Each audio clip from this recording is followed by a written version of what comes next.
Ang tanong, ma'am, ano po ba ang Catch-Up Fridays? Graded po ba ito? Hanggang kailan po ang Catch-Up Fridays?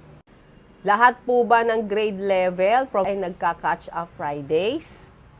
So, ayan ang sasagutin natin for today's video. Pero bago ko sagutin yan, may share na naman ako sa inyo. Ayan. Eto siya. Bumili ako ng mic para hindi naman lagi nakasabit itong earphone ko. Nabudol ako sa online store. Alam nyo naman. Eto. Ayan. Ang Boya Ultra Compact 2.4 GHz wireless microphone system. Ang binili ko ay, ayan, compatible to iOS. Pang iPhone ang binili ko. Dahil ito yung madalas kong gamitin sa pagbablog. Bumili na ako para hindi nyo sabihin na masakit sa tenga ang boses ko. May noise reduction ito. Meron siyang pangkabit dito. Ayan. Lightning at dalawang mic. Ayan. Para lalong gumanda yung boses ko. Charot. Share ko na lang din yung link.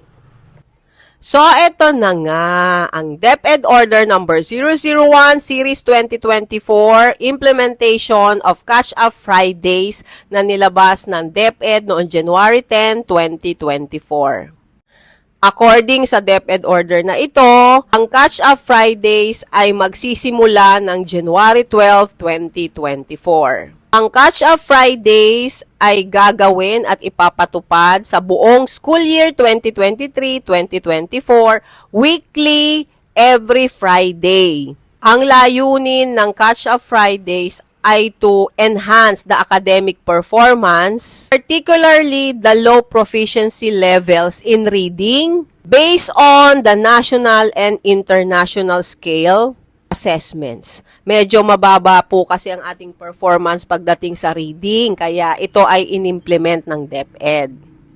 Ang Catch-Up Fridays ay i-implement across elementary and secondary schools and community learning centers sa buong Pilipinas. So, lahat po ng DepEd schools ay ini-implement ito from elementary, junior high school, senior high school, kasama na rin po ang community learning centers. Yung number 6, full day ba ito? Maghapon ba ang Catch-Up Fridays? Ang sagot ay yes, maghapon po ang Catch-Up Fridays.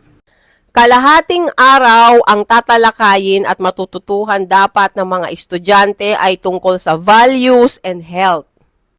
Sa second half naman ay tungkol sa peace education at additional na homeroom guidance program. So maghapon talaga ito, every Friday. Tignan nyo yung number 10. Catch-Up Friday shall not be graded. Hindi po grade-gradean ang Catch-Up Fridays. Kasi magkakaroon lang ng mga reflection journals ang mga estudyante, mga reading experiences nila, mga ganun lang. Ito na nga ang sample schedule. Naka-attach yan sa DepEd Order number 001 Series 2024. Maghapon po yan. Ganyan. Kaya sana naliwanagan kayo sa aking vlog for today. Nagkakaroon ng appeal ang mga stakeholders katulad ng mga group of teachers, parents, students na wag nang ituloy ang Catch-Up Fridays kasi nagkakaproblema, iba-ibang mga issues katulad ng may nagbebenta ng mga reading materials, kulang ang attendance, hindi na pumapasok ang students kapag Fridays. Kaya gusto nitong mga grupo na ito ay itigil muna.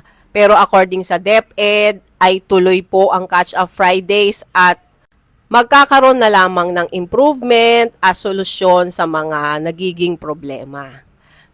Expect natin na hanggang May ay magkakaroon pa rin ng Catch-Up Fridays. Mag-aral na lang mabuti!